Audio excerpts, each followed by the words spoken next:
BMC कार्यकारी सहाय्यक या पदाची प्रतीक्षा यादीबाबत सध्या काम सुरू आहे अशा पद्धतीचा आपल्याला कॉलवर माहिती मिळालेली आहे. पुढील कॉल रेकॉर्डिंगमध्ये आपण सविस्तर माहिती ऐकू शकता.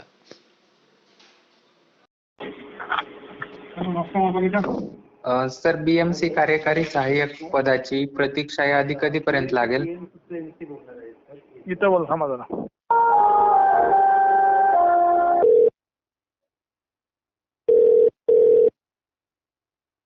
हॅलो. हॅलो, हा बीएमसी ला फोन लागला का? हा बोला. कार्यकारी सहाय्यक पदाची प्रतीक्षा यादी कधीपर्यंत लागेल सर? काम चालू आहे. किती दिवस लागतील?